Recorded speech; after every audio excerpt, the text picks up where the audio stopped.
Hello and welcome back to the Armchair QBs.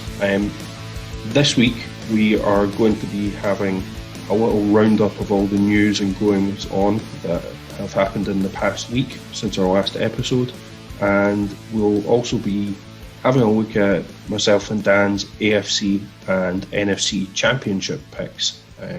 So a relatively short episode this week, but hopefully one that you'll enjoy, and it'll start to get the blood pumping for that season coming in.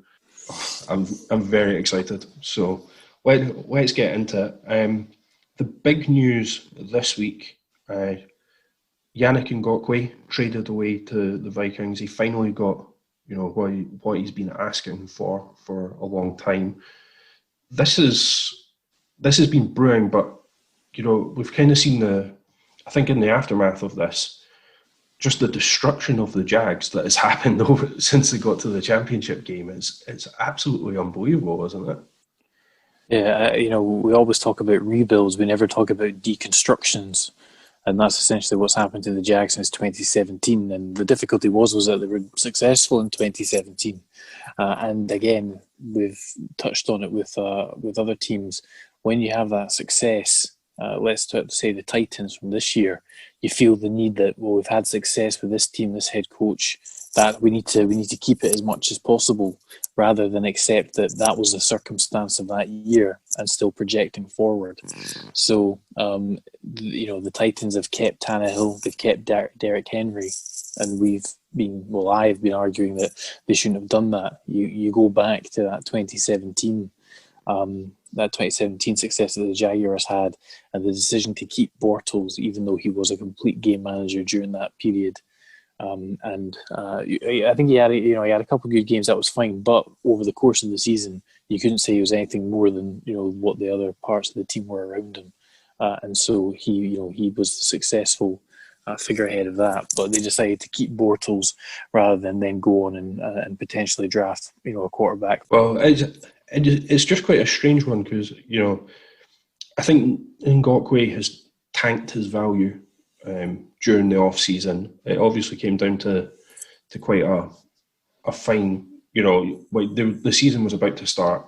They had to get a deal done for the disgruntled player, and they've sent him to the Vikings. I think the Vikings have pulled off a really good deal here, and it makes that front four for the Vikings pretty intimidating in that NFC North.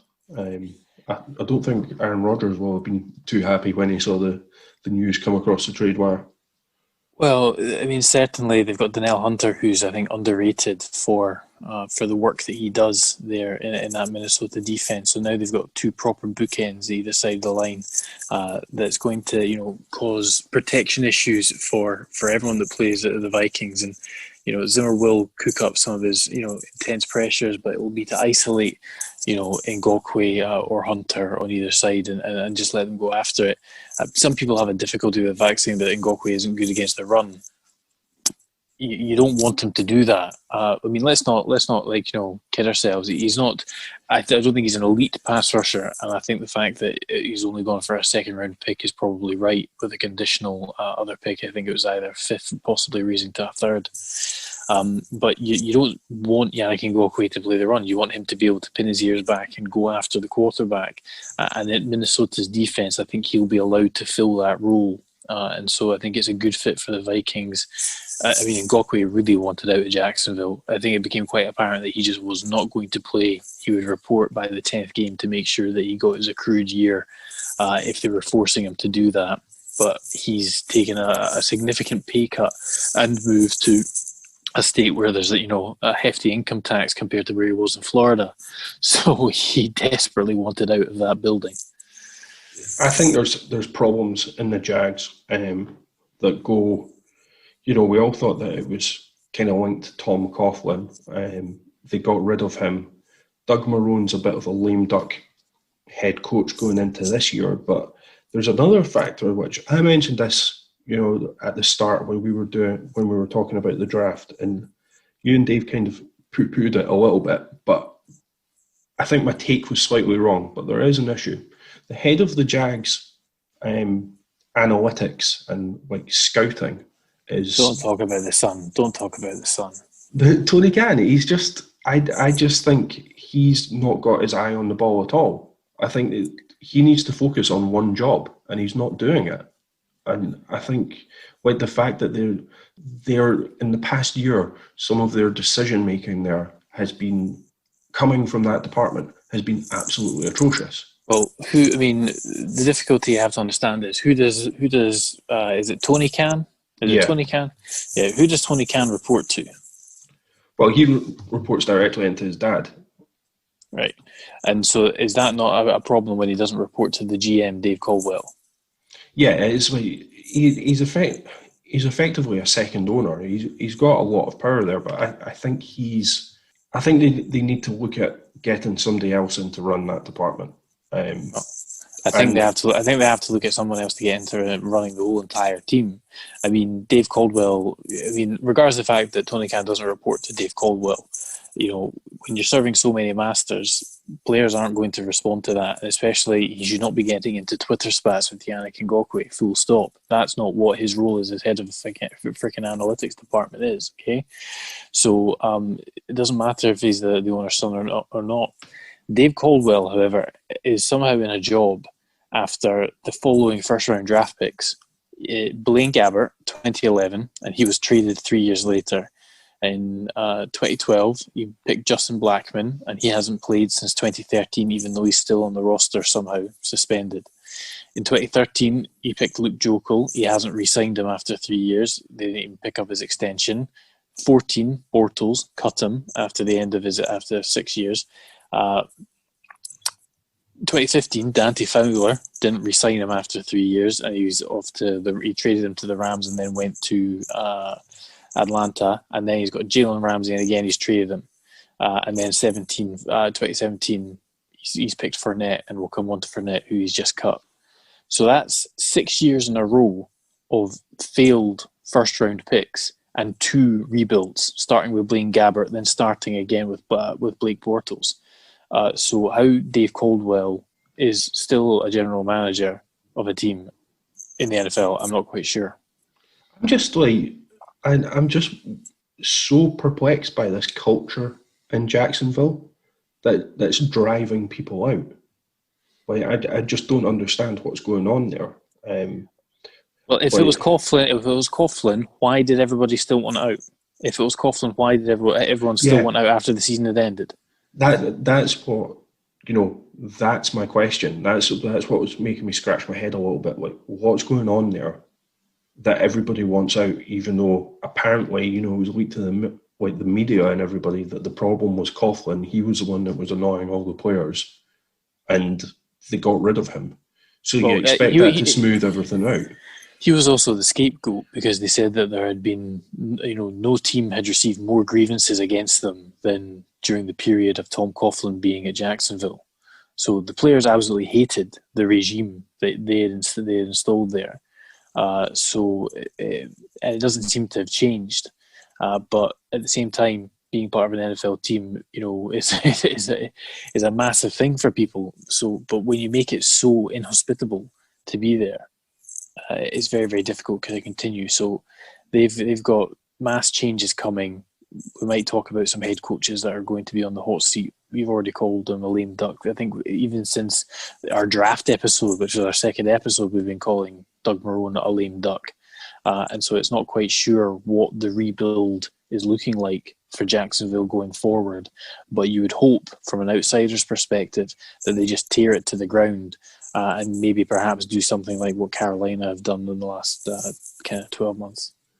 Yeah, it's tearing it to the ground, and then it's just, do we think that the leadership in place, and by leadership I'm talking about Shad Khan, is he going to make the correct decisions going forward, right, in terms of GM, coach, with the correct hires to make this team successful again?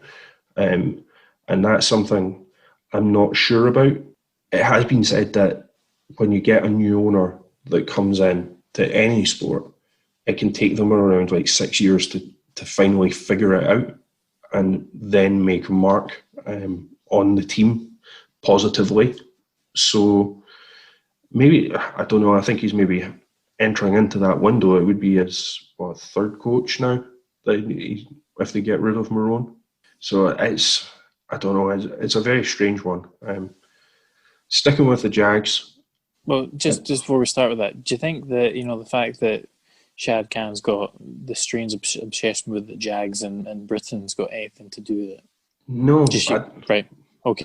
I'm not wanting to have too much of a big discussion if you don't think so, but I don't see how that. I understand.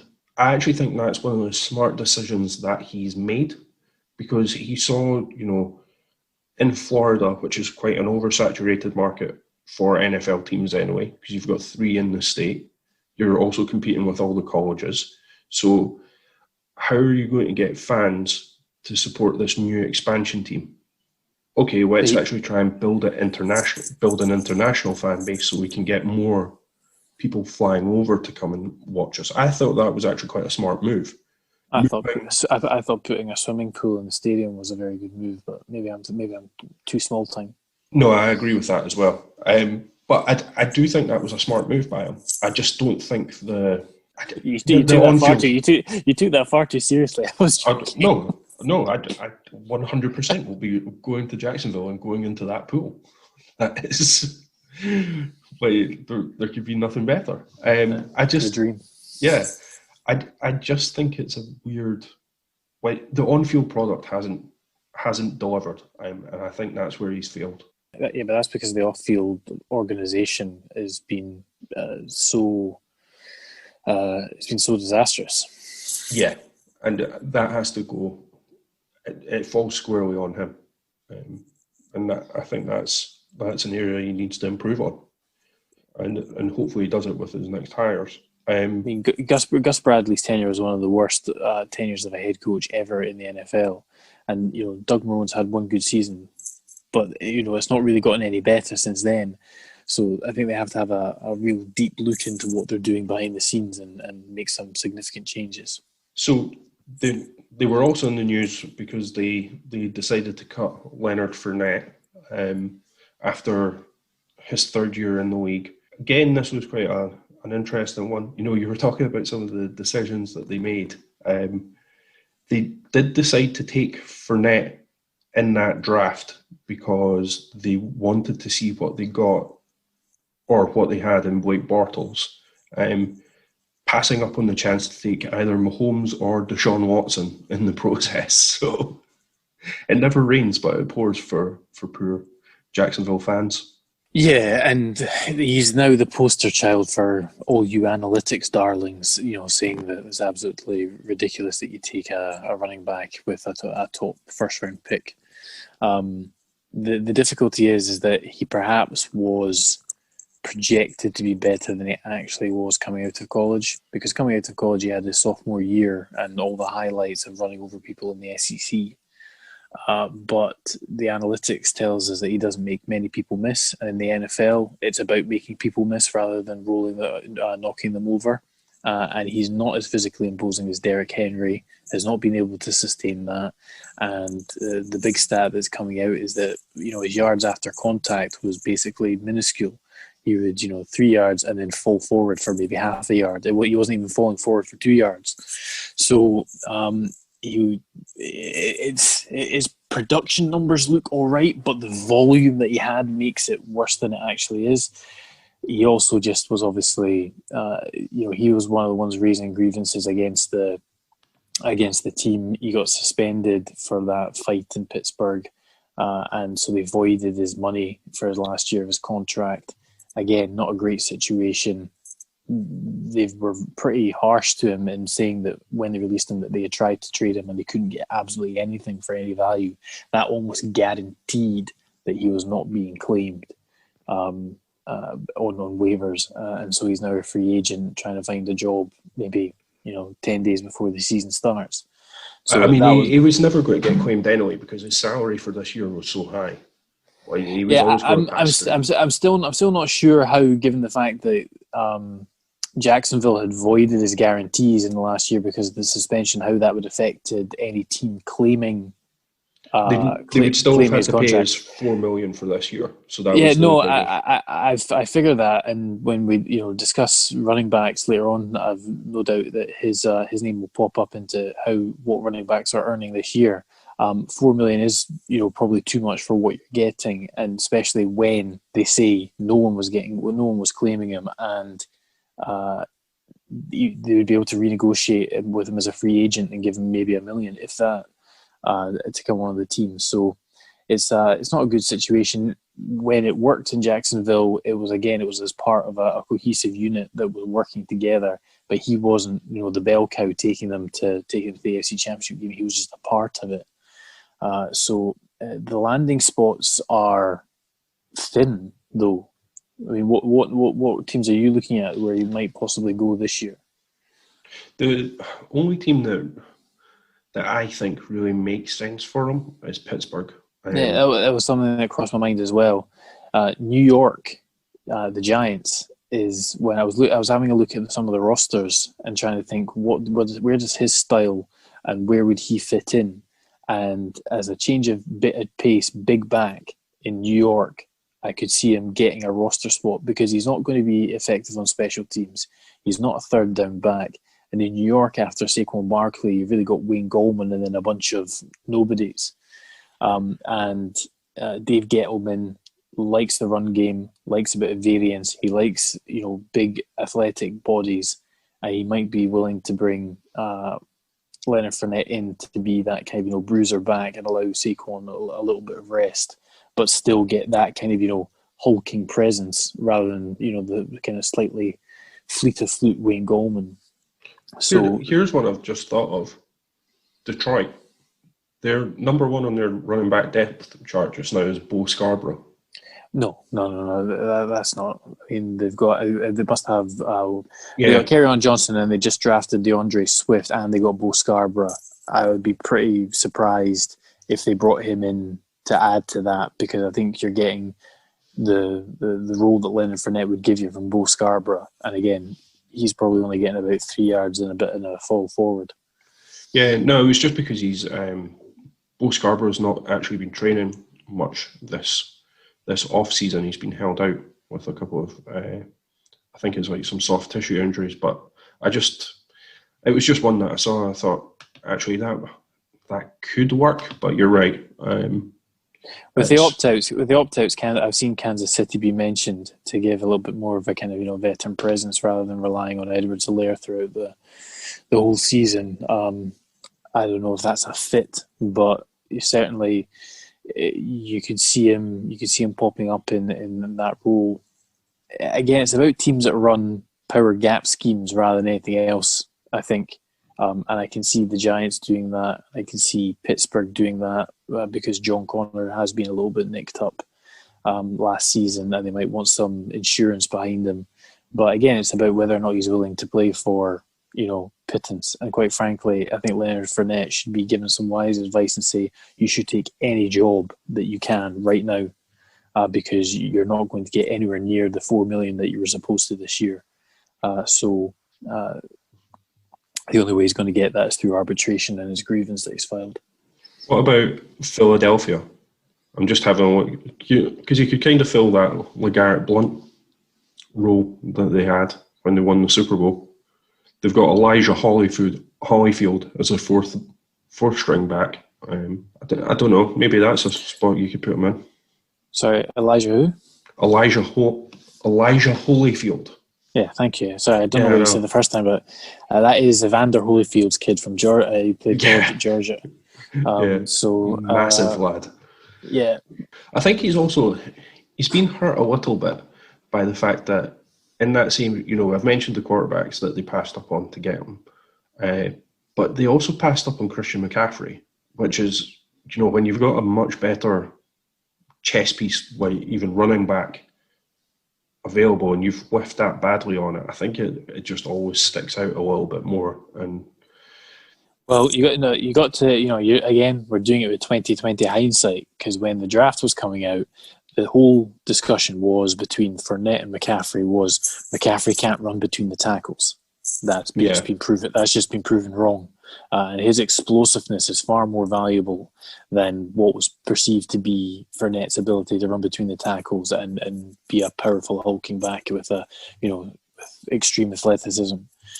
So the NFL is different now, and certainly McCaffrey has shown that everyone who said he couldn't run between the tackles was in the first. I'll give it one thing. In his first season, first 8 games, didn't seem as though that was it. But he's definitely come into his own now and shown that he can do it, and that's why he gets $16 million a year, is the face of a franchise, and Leonard Fournette is now cut looking for a job after 3 years. And I just think as well the amount of mileage that he put on his body when he was playing at LSU, the number of carries he had.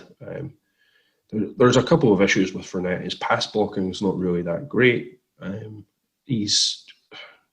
I think his attitude's a difficulty as well. Yeah, so you had all of those things together, and maybe sometimes you are just better off cutting bait. There was also the talk that he didn't really fit into Jay Gruden's scheme going forward this year, which I can kind of see. I think they want to move away from that run focus game which they had when Blake Bortles was quarterback. They just they didn't want Blake Bortles to lose it.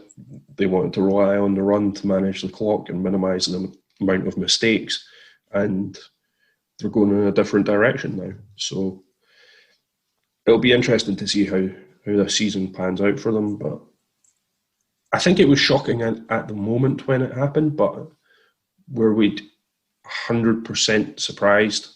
Because, I don't think we ever thought he was going to get picked up after his 4th year. So you're just doing it a year early.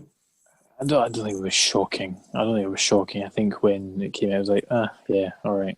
Sorry, that was my reaction. Yeah. Because he wasn't... what's the word I'm looking for? He wasn't a star. No. I don't think he would ever say that if he was hitting free agency, he was going to get Le'Veon Bell type money, if he was kind of going to be not play or be traded, he was ever going to get that. His play just didn't match up to it because again, it was not pedestrian. That's not the right word, but certainly for today's NFL, it's not what you're willing to pay Joe Mixon $12 million a year for. It's not first round talent. It's not first round production. That would be my take on it. He just didn't deliver. You're able to accept what he was putting out if it was maybe like somebody you picked up in the 3rd or 4th round. But from a top 5 pick, it's only going to end one way. Let's segue on away from the news. Our AFC and NFC title picks. Who are you going for from the AFC? Who do you think is going to come out? I'm a big homer, and I'm going to say that the Ravens are going to get there. And I'm desperately trying not to pick the Chiefs. Because I'm not just wanting to be a hot taker. I think that they're just the way that things are, the slight regression. I don't trust Edwards-Helaire to be able to carry out all the roles of the running backs and such like. And as good as Mahomes is, I still think there's questions about the Kansas City defense. So I'm going to go the Colts, which is going to trigger you tremendously. So I'm going to go the Baltimore Ravens and the Indianapolis Colts. I do not see how you can take the Colts because Philip Rivers... I've got charts. I've got passing charts. Yeah, but you don't need the passing charts. You can also just use your eyes and look at how he played last year. When the episodes of Hard Knocks this year are Chargers wide receivers looking at Tyrod Taylor and Justin Herbert throwing a ball and going, oh wow, that's different. Right. When we've just been talking about the Jaguars and the fact that they got to a 2017 championship game, I'm pretty sure that we'll be able to say that the Colts could put, it's a potential for them to do it. I'm not picking the Chiefs just to be contrary. Actually, no, that's an absolute lie. I'm definitely not picking the Chiefs just to be contrary. So this is what I get for trying to get you to freak out a little bit. But they're going to win the AFC South, and then it's one of these things of who knows how their records play out. You think that the Chiefs are going to win more than 14